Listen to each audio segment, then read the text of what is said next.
People called at the house to congratulate him, and a number of cool old friends became kind and friendly again. And to top all, Margaret was invited to a party. And there was no mystery. Father Peter told the whole circumstance just as it happened and said he could not account for it, only it was the plain hand of Providence so far as he could see. One or two shook their heads and said privately it looked more like the hand of Satan, and really that seemed a surprisingly good guess for ignorant people like that. Some came slyly buzzing around and tried to coax us boys to come out and tell the truth, and promised they wouldn't ever tell, but only wanted to know for their own satisfaction, because the whole thing was so curious. They even wanted to buy the secret and pay money for it, and if we could have invented something that would answer, but we couldn't. We hadn't the ingenuity, so we had to let the chance go by, and it was a pity. We carried that secret around without any trouble, but the other one, the big one, the splendid one, burned the very vitals of us. It was so hot to get out, and we so hot to let it out and astonish people with it. But we had to keep it in. In fact, it kept itself in. Satan said it would, and it did. We went off every day and got to ourselves in the woods so that we could talk about Satan, and really that was the only subject we thought of or cared anything about. And day and night we watched for him and hoped he would come, and we got more and more impatient all the time.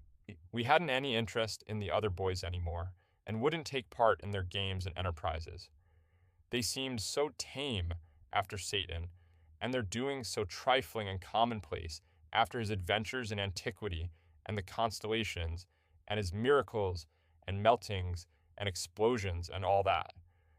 During the first day, we were in a state of anxiety on account of one thing, and we kept going to Father Peter's house on one pretext or another to keep track of it. That was the gold coin. We were afraid it would crumble and turn to dust, like fairy money. If it did, but it didn't. At the end of the day, no complaint had been made about it, so after that we were satisfied that it was real gold and dropped the anxiety out of our minds. There was a question which we wanted to ask Father Peter, and finally we went there the second evening, a little diffidently after drawing straws, and I asked it as casually as I could, though it did not sound as casual as I wanted, because I didn't know how. What is the moral sense, sir? He looked down, surprised over his great spectacles, and said, "Why, it is the faculty which enables us to distinguish good from evil." It threw some light, but not a glare, and I was a little disappointed, also to some degree embarrassed.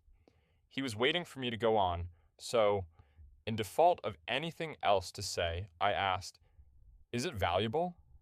"Valuable? Heavens, lad, it is the one thing that lifts man above the beasts that perish and makes him heir to immortality." This did not remind me of anything further to say, so I got out with the other boys, and we went away with that indefinite sense you have often had of being filled but not fatted. They wanted me to explain, but I was tired. We passed out through the parlor, and there was Margaret at the spinet teaching Marie Luger. So one of the deserting pupils was back, and an influential one too. The others would follow. Margaret jumped up and ran and thanked us again, with tears in her eyes. This was the third time for saving her and her uncle from being turned into the street, and we told her again we hadn't done it. But that was her way. She never could be grateful enough for anything a person did for her, so we let her have her say.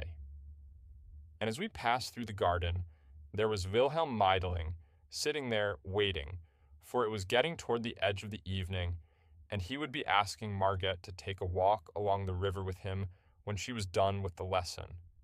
He was a young lawyer, and succeeding fairly well and working his way along, little by little. He was very fond of Margaret, and she of him. He had not deserted along with the others, but had stood his ground all through. His faithfulness was not lost on Margaret and her uncle. He hadn't so very much talent, but he was handsome and good, and these are a kind of talents themselves and help along. He asked us how the lesson was getting along, and we told him it was about done. And maybe it was so. We didn't know anything about it, but we judged it would please him, and it did, and didn't cost us anything.